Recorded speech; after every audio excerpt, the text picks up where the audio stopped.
Okay, so we're going to get back to posing. So with this particular pose, if you look at the characters, come on, where is it? Oh, I'm on the wrong thing. Let's go up one. Here we go. If we look at the drawover of like the lines of action in here, you can see that there's a clear line of action here. Notice that this is a pretty straight line here, and then it bends here. Remember we talked about finding the area where the bend happens the most, so that it's not just this overall C shape, right? So if this was just a C shape, his whole body would go over here and his butt would be way over here, right? But instead, the curve is here, and then we know that his butt is like probably like right there. So it's a nice little bend right in this area. Remember we talked about the face, where we open one side of the face and close one side of the face. Look at how they followed that principle. Everything's opening to where the character is looking. So notice that this is smaller, this is wider. And then we've got a very clean line of action right into where he's touching the button. Very nicely done. Very nice lines. This pose is super awesome. If we look at it, draw over just linearly, you can see here even in the eyes where the lids, draw yourself from one lid to the other and they still open up. You got the nice brow shapes here that create like a nice interesting shape there. They've created an interesting shape here with the mouth. It's not just one big, wide, open smile. So you've got a nice little interesting grin. You've got one simple line here, and then you've got the complicated line here. So remember that. Remember we talk about juxtaposing ideas. In this situation, we're juxtaposing contrast of line. You've got a simple line.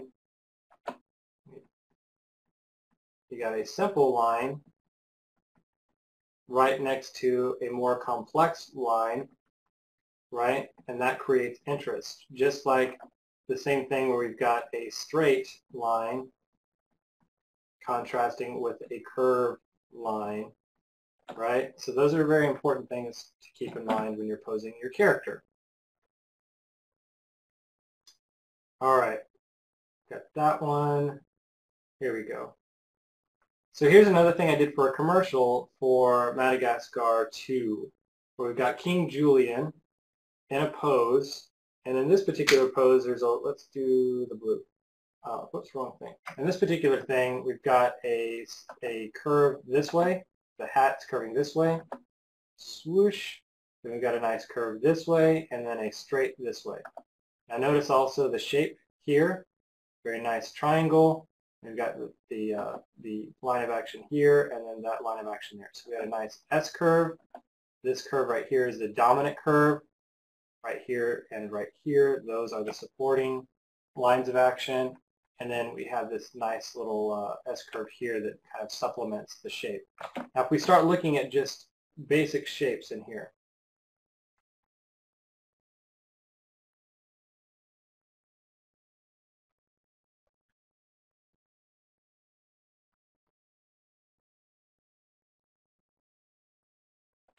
we basically deconstruct this down to basic geometric form, then that's what we come up with, and it's very simplified in all of, like this character has a lot of body parts, but we take those body parts and we make them basically fit together into a more organized way.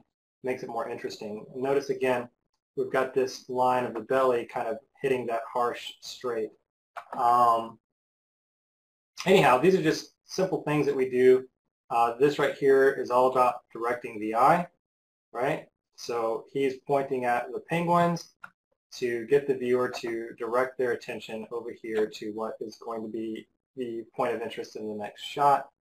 So all of this pose, its purpose is for directing the viewer over to the next shot's purpose. So anyhow, that's one of the things I did for a commercial. Let's start talking about some super awesome film work that we've seen, all of us have seen. Now, in this one, we're going to talk about Vanellope. That's what I've done some basic drawovers for, but what we're going to do real quick before we even move forward to Vanellope is think about some of what's going on with Ralph's pose. Look at his eyelid and his nose. We talked about that with King Julien, but notice that they support each other and like drawing a line straight over to Vanellope. Obviously, you want the character Vanellope to be the prominent figure, which she is, not only layout-wise, but also supporting lines from Ralph kind of frame her, right? This line right here is pointing back out at her. If you look at the angle of his chest, it kind of suggests, go this way, right? So it's all about like directing your attention over here at Vanellope. So I thought that was neat. Even in his mouth shape, it's kind of like pointing you back over there. Well, yeah, of course, the background is definitely helping because you've got framing elements. You got this here that kind of frames her, this right here that frames her. You've got this really is the highest contrast element in the background that highlights her. It's almost like a spotlight. You've got this thing right here pointing towards her. You got this line coming right into her face right here. So definitely all of this junk is just there to get rid of the background information. It's kind of like a framing element. This is kind of like, hey, don't look back here. This is just nonsense. Don't worry about it. And even look at this triangle here, which that triangle is pointing you back into Vanellope as well. So these framing elements and then even these lines here pointing you back into Vanellope. Very nicely done. Very nice texture work. All right, so let's talk about Vanellope's pose.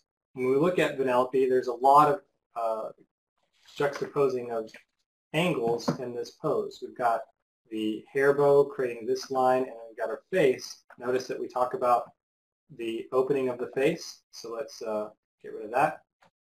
Get the mouth here. Notice that the mouth is doing that, and the brows are doing that. This is wider.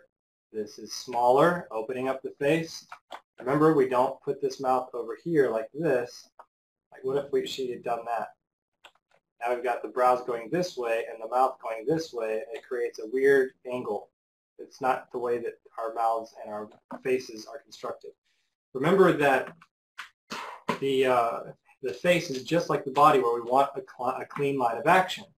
And so we want to feel like there's muscle in here pulling things around, right? So if this is squashing down, this is usually going to squash up. Notice that this is squashing down. You got these parts squeezing up. So this is contracted area, and this is relaxed area. If that makes sense. And when she contracts this, it yanks the mouth over there. All right. So even the face, not just the face. Come on, what's going on? What's going on, you?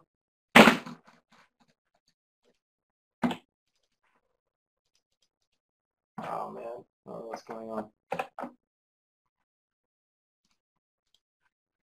There we go. That's stupid. So even the body is contraposing against the face, right? So the face is kind of going. I don't know why that's going on. Why is my draw over program messing with me? Gosh. Sketch it. Let's just do this.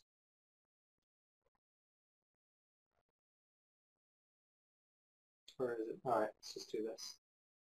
Let's just paint. I'll undo it. So you can see that right here, this angle on the lower jaw area is countered by the upper portion of the body. You see the arms are posed in a way that they're connected. I just don't want to paint over because it just takes too much work to get rid of it. Let's see what else. Got the hips basically in that same direction and the feet in that same direction. But even still, even though we've got this line here, and this line here, notice that there is a break in the line of action here. You've got a nice little S shape here. And then even here, you've got a nice S shape against a straight, right? So remember, simple next to complex. Always makes things look so pretty. And there's the basic shapes and the eyes right there. The basic shape. Remember again, look at the mouth. Got a simple line right here and the complex on top. All right? And then look at this, the brow. Got a simple, for the most part, this is a simplified shape here. And then this line down here is the more complex line that's framing the eyeballs. So anyhow, it's nicely done. All right. Oh, look, and then here are some of the things that we talked about, and I'll go over them again. Okay, so Ralph. The interesting thing about this here is not only composition of the pose and the shaping of the pose, but it's also hierarchy. So the first thing that we want to look at is his face, right? Because it's the thing that's got the highest contrast. You got that really light blue, and then we always want to look at faces anyway. So this face just pops out at us. You notice that she's got a face in this shot too, but her face is against all this stuff that kind of goes into the background. So we've got hierarchy of what we should visually look at. So we're looking at this against the contrast. Got a nice rounded shape here. Wreck-It Ralph was just kind of a really big boxy character. So if you look at the drawer of Wreck-It Ralph, you can see like all the squares in his design. Tells you a little bit about who this character is personality-wise. Right, so square, he's big, very, very solid foundation here. Squares are like strength type shapes, shapes that are fortified, so to speak. When you think of squares, you think of like blocks. So he's got that blocky design, but he also has like these rounded shapes to give him a little bit more appeal and his personality. So it rounds off his character with these round shapes here. It helps him feel a little less, if he had like these big square shoulders here, he would feel even more intimidating. But this is a nice little design element here that makes him a little bit more likable automatically. When you think about this, you see that this line on the arm is just pointing right into Vanellope. So that's hierarchy, fingers pointing right over here to her as well. Notice that this arm here is just going straight over there. Got this foot pointed over there in that direction. So it's just a nice, obviously a nice way to keep the flow between two characters as well. And you can look right here and see that nice triangle. Got a nice triangle there, and then the big circle. They just simplified this into like 2 circles and 2 triangles. Very, very easy to do, or very well done.